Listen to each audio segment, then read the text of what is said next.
Ассалаумағалейкум қазақ елі. Facebook көрермендер, байқадыңыздар ма? Тоқаев келгелі жаңа парламентке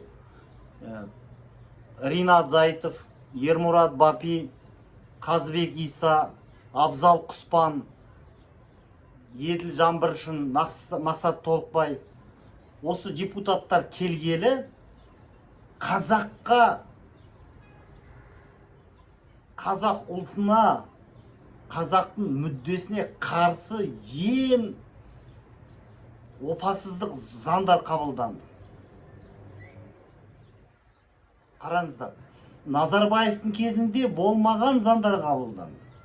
Орыс тілін қорғау туралы заңды парламентке әкелді Тоқаев. Сол заңға Ермурат Бапи, Қазыбек Иса, қараңыздар, қазақ тіліне қарсы, біз қазақ тілімізді өз орнына қоя алмай жатқанда, осы депутаттар Қазыбек Иса, Абзал Құспан, Ермурат Бапи, Ринат Зайтов, Мақсат Толықбай, Еділ Жаңбыршин, осы ұлтшыл сымақтар қазаққа қарсы заңдарға екі қолын көтеріп қабылдап жатыр. Қараңыздар.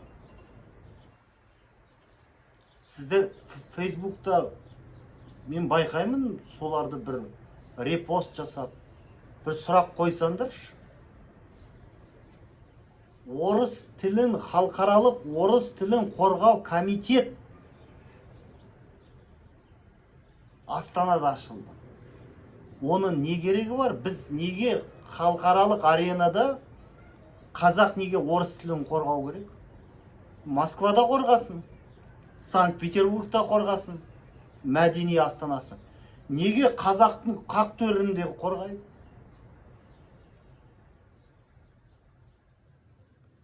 Мынау русская община, исторический, военный бірдемесе ашылды үйім, білесіздер, е? ФСБ ашқан. Астанада ашылды. Оның не керегі бар? Неге соған қатысты Ермурат Бапи бір сөз айтпайды? А? Не болды? Қазбек Иса неге қарсы шықпайды? Мынау орыс тілін қорғау туралы заң бізге не үшін керек? Бәріміз үндемей қалдық қой.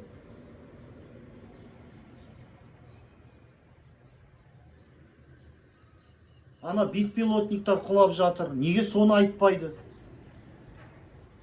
Анау үлкен ракета, баллистикалық ракета Ақмола облысында жарылды, Орешник. Үндемейді ешкім. Не болды бізге?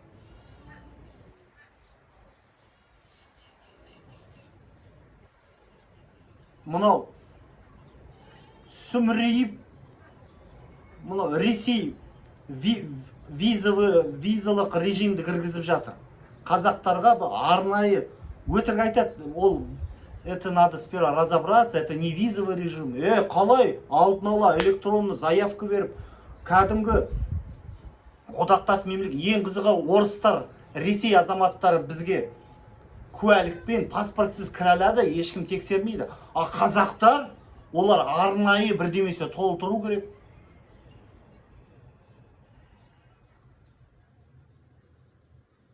Үндемейді. Қайда? Ермурат Бапи қайда? Қазбек Иса, Абзал Құспан, заңгер қайда? Абзал Құспан шығып айтпай ма? Блогерлер қайда соны? Айтпай ма? Диас Құзайыров, Мұрат Мұхамеджанов, Марғұлан Боранбай. Қайда? Болды. Система былай ұстайды. Тырп еткізбейді. Бір жерінен былай ұстайды. Ұлттық қауіпсіздік комитет былай ұстайды. Тырп етпейді.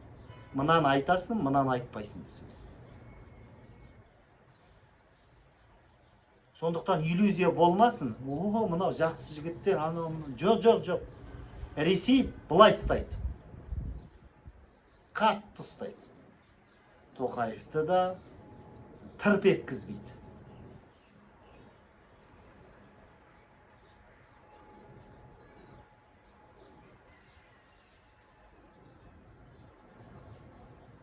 Сосын маған сұрақ қойды, ертең өзгереді шығар, өзгермейді ештеңе.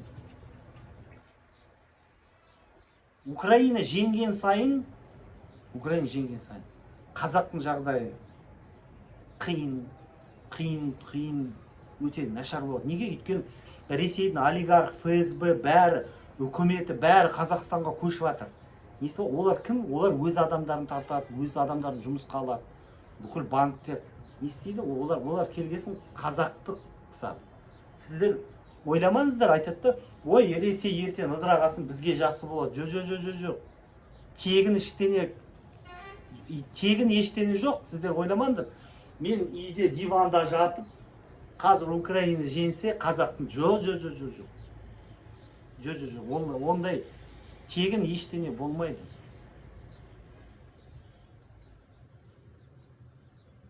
Орыстар бізге жайдан жай, мынау жігіттер жақсы екен, Украинаны қолдайды екен, мыналарға бере салайықшы. Жоқ. Егемендік, азаттық көріп жатсыңдар, Украина қалай алып жатыр. Мынау қанмен, термен алып жатыр. Абылай жай ешкім, мынау жігіттер жақсы сөйлейді екен, осыларға бересі. Жоқ. Ондай болмайды. Қанмен, термен келеді егемендік. Тілмен, сайрағанмен келмейді. Сондықтан егемендікке күрес әлі алда. Осыны естен шығарма, қазақ.